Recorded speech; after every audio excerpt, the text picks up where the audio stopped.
আপনি যদি গত 15 বছরের হিস্ট্রির দিকে তাকান তাহলে এটা আপনার মনে হতে পারে, কারণ গত 15 বছরে আমরা কোনো স্বাধীন চিন্তক বাংলাদেশে সেভাবে পাই নাই।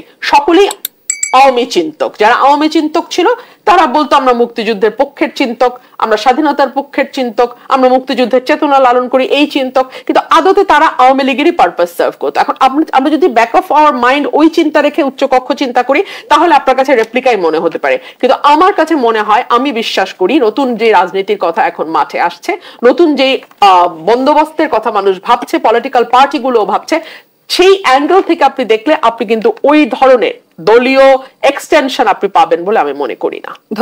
জাতীয় সংসদের উচ্চকক্ষ নিম্নকক্ষে পিআর পদ্ধতিতে নির্বাচনের দাবিতে আন্দোলনের ঘোষণা দিয়েছে জামায়াতে ইসলামী। জানতে চাই, নির্বাচনী সমীকরণটা কি জটিল হয়ে উঠছে? ব্যারিস্টার রুমির ফারহানা। আপনাকে অসংখ্য ধন্যবাদ। 5ই অগস্টের পর থেকেই আমরা বিভিন্ন সময় লক্ষ্য করেছি নির্বাচনকে যতদূর সম্ভব পেছানো যায় সেটার চেষ্টা একটা গোষ্ঠী করে যাচ্ছে।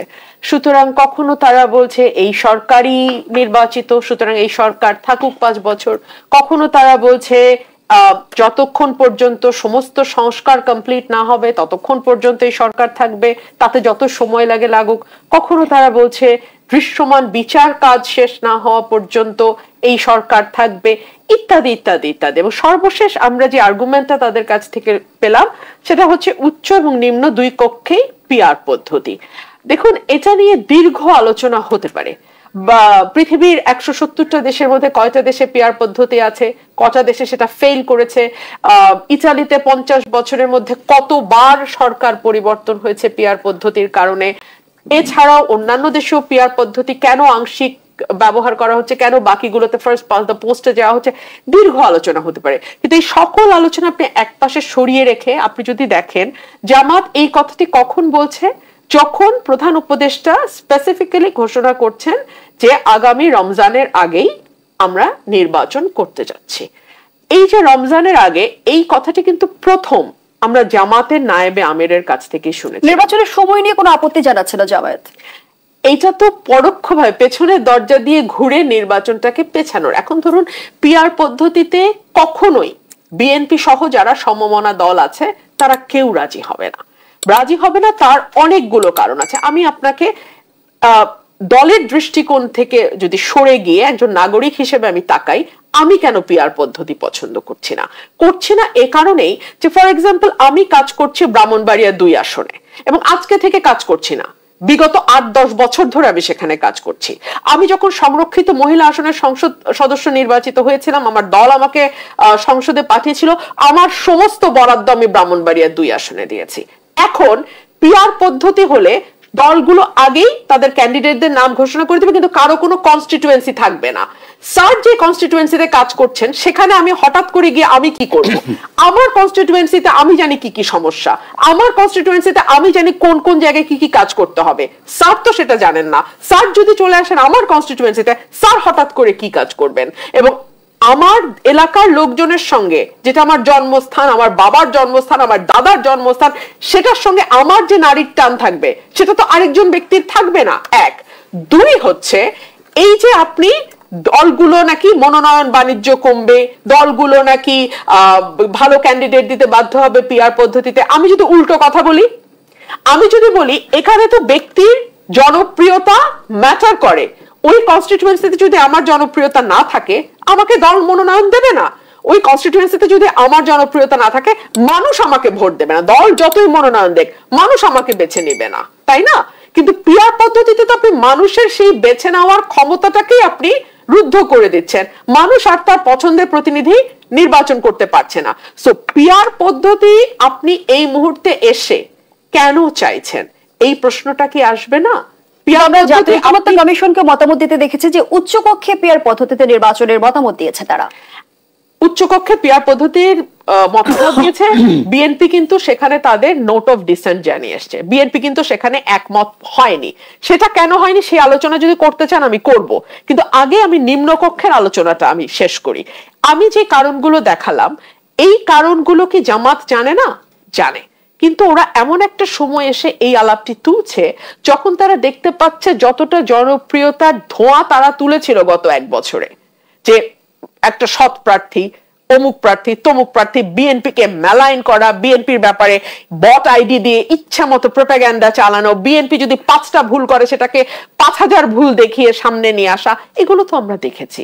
এত কিছু করার পরেও তারা যখন তাদের সার্ভে দিয়ে নিজেরা বুঝতে পারছে যে তাদের পক্ষে নিজের মার্কায় নির্বাচন করে খুব বেশি আগানো সম্ভব নয়, তখনই তারা এই টালবাহানাগুলো করছে। এতে তাদের যেই লাভটা হবে, হাতে কিছুটা সময় পাবে, কারণ ডেফিনেটলি বিএনপি সহ অন্যান্য যে সমমনা পলিটিক্যাল পার্টিগুলো আছে তারা কেউ পিআর পদ্ধতিতে রাজি হবে। কিন্তু জামায়াতের আন্দোলনে নির্বাচন বিলম্বিত হবার শঙ্কা দেখেন কি? দেখুন, এখানে একটা ভ্যাকিউম আছে। বিএনপি নির্বাচনের জন্য শতভাগ প্রস্তুত, কিন্তু অন্যান্য মাঠের পলিটিক্যাল পার্টিরা যারা বিএনপির সঙ্গে জোটবদ্ধ বা যুগপৎ আন্দোলনে নাই, তারা যদি নির্বাচনটিকে বয়কট করে তখন একটা প্রশ্ন উঠবে যে এটা কি তাহলে কেবলমাত্র বিএনপির নির্বাচন কিনা। এই 24 সালে যে নির্বাচনে আওয়ামী লীগ ভীষণভাবে প্রশ্নবিদ্ধ হয়েছিল, নিজের সঙ্গে নিজের নির্বাচন, জামাত বা অন্যান্য যারা পিআর পদ্ধতি নিয়ে এখন কথা বলছে, আওয়াজ তুলছে, তারাও খুব ভালো মতোই জানে যে তারা যদি নির্বাচন থেকে পিছিয়ে যায় তখন নির্বাচনটা চালিয়ে নিয়ে যাওয়া, এগিয়ে নিয়ে যাওয়াটা সব নির্বাচন কমিশনের জন্য কঠিন হবে, সরকারের জন্য কঠিন হবে। সো তারা এই প্রেসারটা গভর্নমেন্টকে দিতে চাইছে। এবং খুব ইন্টারেস্টিং, দেখেন জামাতই একমাত্র দল যাদের 300 আসনে মোটামুটি 2-1টা বাদ দিয়ে প্রার্থী কিন্তু রেডি। তারা মুখে বলছে পিআর, কিন্তু তারা আবার আসন ভিত্তিক প্রার্থী কিন্তু তারা রেডি করে ফেলেছে। মানে আপনি আমাকে বলেন, যা বলে তা করে না, যা করে তা বিশ্বাস করে না, যা বিশ্বাস করে সেটা প্রকাশ করে না, তাহলে কিভাবে? কিন্তু ব্যারিস্টার রুমিন ফারহান, আপনি বলছিলেন জামায়াত নির্বাচন থেকে পিছিয়ে গেলে বিএনপির যে ভাবনা যে এটা বিএনপির একার নির্বাচন কিনা, এমন একটি প্রশ্ন সামনে আসতে পারে। কিন্তু যদি আসলে বিদ্যমান এফপিটিপি যে পদ্ধতি আমাদের আছে, সেই পদ্ধতিতে উভয় কক্ষে আসলে যদি আমাদের নির্বাচন হয় সংসদের, তাহলে সেটি বিএনপির একার সংসদ কিনা সেটি বিএনপি ভেবেছে কি? দেখুন, উচ্চ কক্ষে আমাদের প্রাথমিক শর্ত কি? আমরা কিন্তু কোনো দলীয় নেতা কর্মীকে উচ্চ কক্ষে নেব না, আমরা নেব সমাজের বিজ্ঞ প্রাজ্ঞ বিশিষ্ট জনদের, যারা হয়তো সাধারণভাবে যেভাবে মাঠের পলিটিক্স করে আমাদের নির্বাচনগুলো অনুষ্ঠিত হয় সেই প্রক্রিয়ায় তারা কখনো সংসদে যাবেন না, কিন্তু তাদের মেধা, তাদের দক্ষতা, তাদের অভিজ্ঞতা, তাদের প্রাজ্ঞতা দেশের মানুষের, দেশের কল্যাণের জন্য প্রয়োজন। সো এই মানুষগুলো কোন দল করছেন বা আদৌ কোনো দল করছেন কিনা সেটা তো মুখ্য বিবেচ্য বিষয় নয়। সো বিএনপি উচ্চকক্ষে যদি ফার্স্ট পাস দ্য পোস্টের সমানুপাতে তারা যায়, অর্থাৎ নিম্নকক্ষের আসনের ভিত্তিতেই তারা উচ্চকক্ষের আসন নির্ধারণ করে, তাতেও তো এটা তো বিএনপির নেতা কর্মীরা হবেন না, এটা তো বিএনপির সমর্থকও নাও হতে পারেন, সমাজের যারা বিজ্ঞ প্রাজ্ঞজন তারা উচ্চকক্ষে যাবে। বিএনপি সমর্থক হবে না, তাহলে বিএনপিকে অন্য রাজনৈতিক দল থেকে মানুষ নিয়ে তারপর উচ্চকক্ষে বসাবে? ওনারা কোন দলেরই হবেন না। আপনাদের কেন মনে হচ্ছে ওনারা কোনো দল? বিভিন্ন শ্রেণী পেশার মানুষ হবেন তারা। তাহলে কি বিএনপি চাইছে যে শুধু একটা অলংকৃত উচ্চকক্ষ থাকুক? নো, উচ্চকক্ষের যথেষ্ট ক্ষমতা দেওয়া আছে, উচ্চকক্ষের ক্ষমতা নিয়ে আলোচনা হতে পারে, সেটা নিয়ে আলোচনা হয়েছেও, সেটা নিয়ে আমাদের ডিবেট হতে পারে, কিন্তু কি প্রক্রিয়া উচ্চকক্ষে যাবে সেটা নিয়ে তো ডিবেট হয়। তারপরে তো আশঙ্কা থাকে কোন একটি দল, আমরা যদি ধরে নিই বিএনপি নিরঙ্কুশ সংখ্যাগরিষ্ঠতা পেল, তাহলে তো নিম্নকক্ষের একটা রেপ্লিকা আমরা উচ্চকক্ষে দেখবো, তাই নয় কি? দেখুন, রেপ্লিকা বলতে আপনি যদি গত 15 বছরের হিস্ট্রির দিকে তাকান তাহলে এটা আপনার মনে হতে পারে, কারণ গত 15 বছরে আমরা কোনো স্বাধীন চিন্তক বাংলাদেশে সেভাবে পাই নাই।